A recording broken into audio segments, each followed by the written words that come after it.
오늘 주시는 말씀은 창세기 29장 31절부터 35절까지 말씀입니다. 다 찾으셨으면 저 여러분 한 절씩 교독하겠습니다. 여호와께서 레아가 사랑받지 못함을 보시고 그의 태를 여셨으나 라헬은 자녀가 없었더라.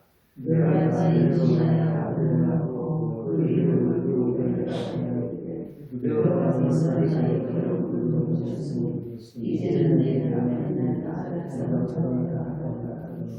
그가 다시 임신하여 아들을 낳고 이르되 여호와께서 내가 사랑받지 못함을 들으셨으므로 내게 이 아들도 주셨도다 하고 그의 이름을 시므온이라 하였으며 그가 또 임신하여 아들을 낳고 이르되 내가 다윗에게 있어야 아들을 낳았으니 내가 그의 지금부터 하와를 낳았다 하고 그의 이름을 레위라 하였으며 다같이 그가 또 임신하여 아들을 낳고 이르되 내가 이제는 여호와를 찬송하리로다 하고 이로 말미암아 그가 그의 이름을 유다라 하였고 그의 출산이 멈추었더라. 아멘.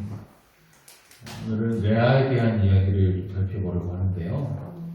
어제 이제 본문에서 레아는 시력이 약하고 라헬은 곱고 아름답다라고 이제 비교해서 표현했습니다. 곱고 아름답다라고 하는 표현은 얼굴도 예쁘고 몸매도 아름답다 이런 뜻입니다.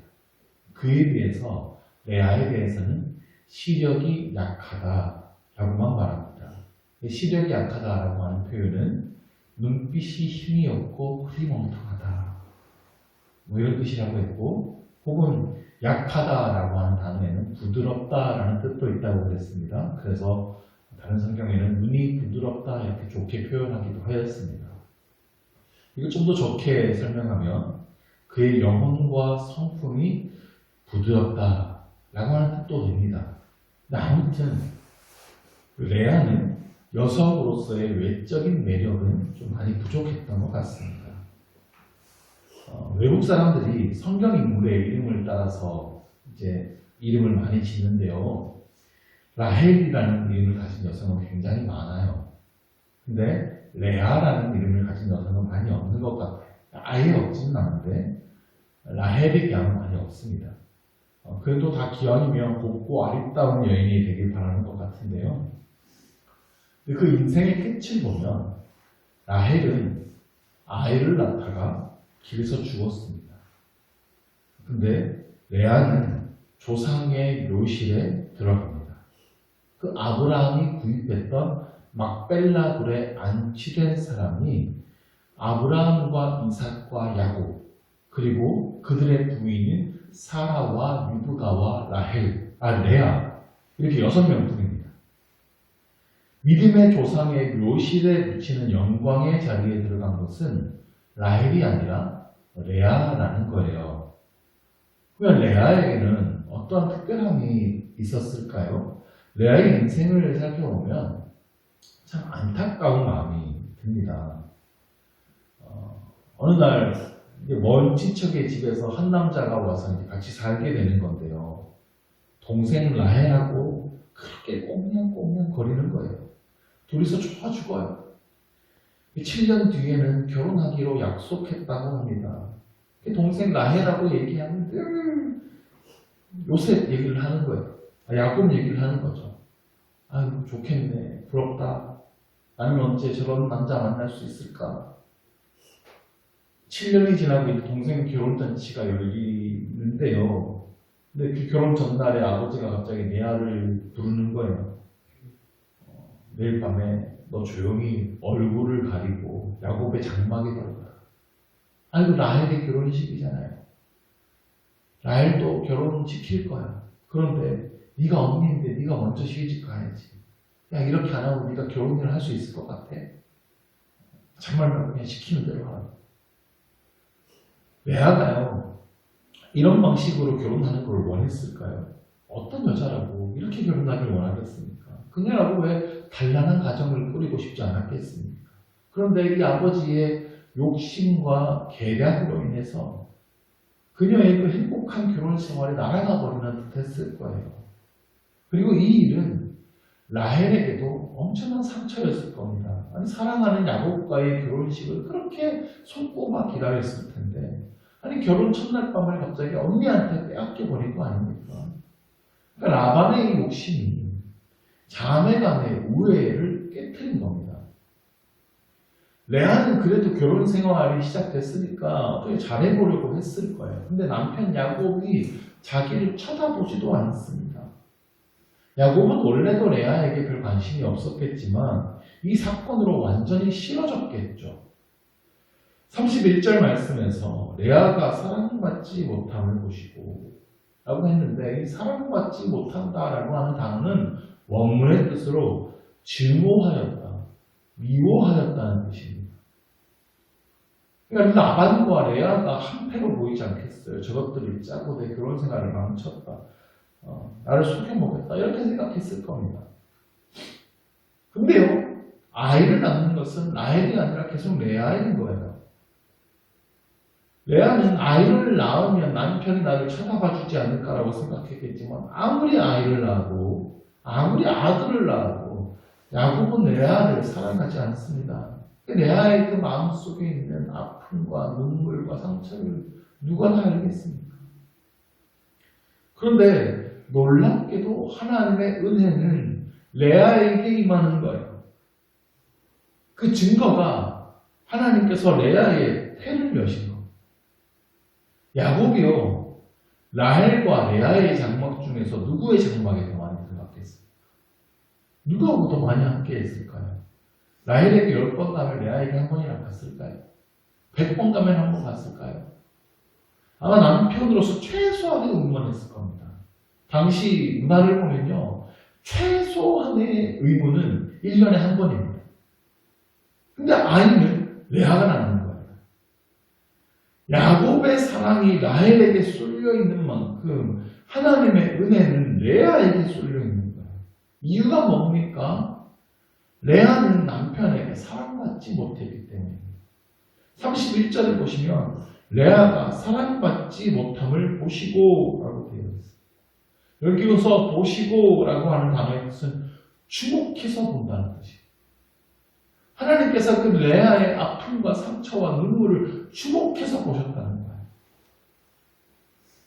원치 않는 결혼을 했는데 남편의 사랑도 받지 못하는 그 레아의 슬픈 마음을 하나님께서 주목해서 보신 거예요.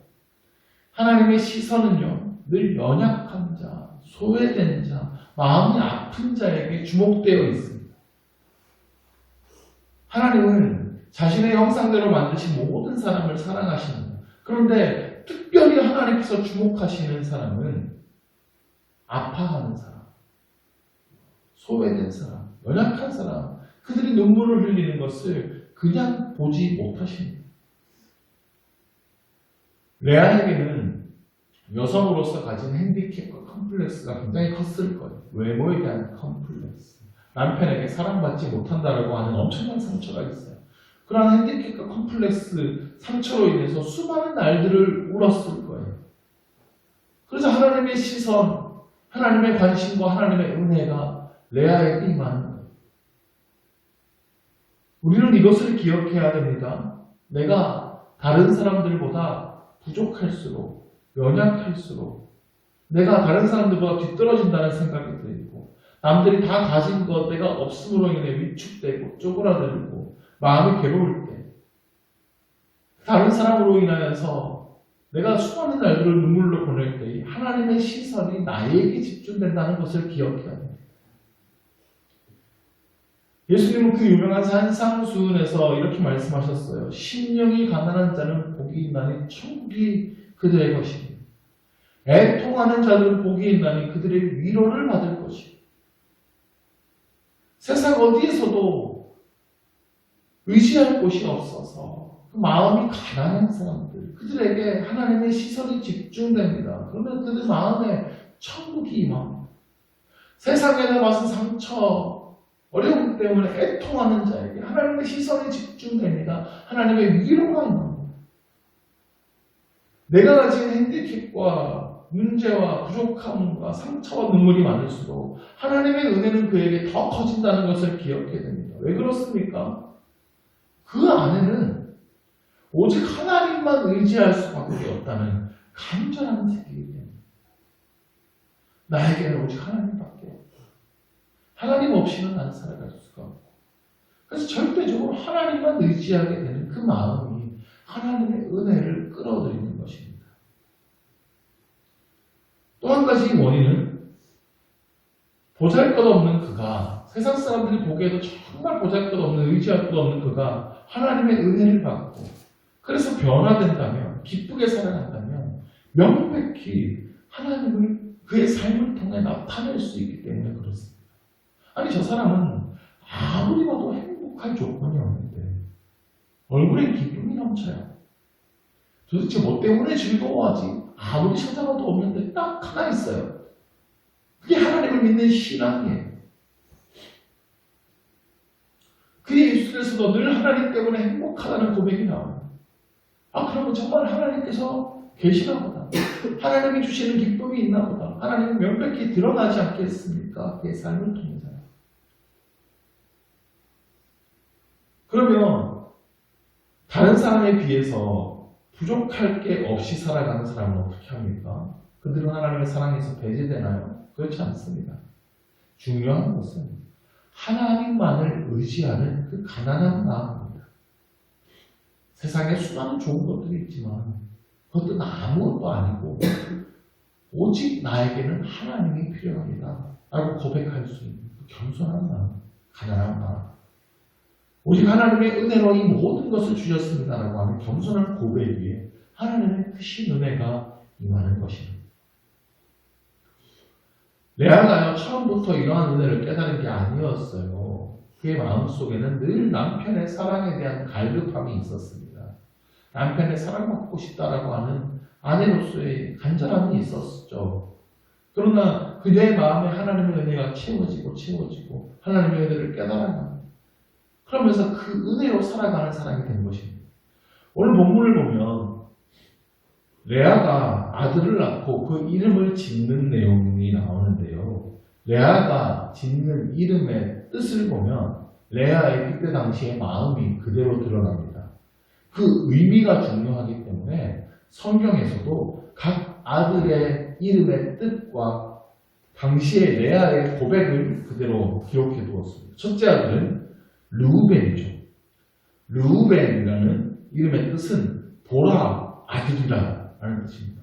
사람들아 보십시오, 아들입니다, 이런 뜻이에요.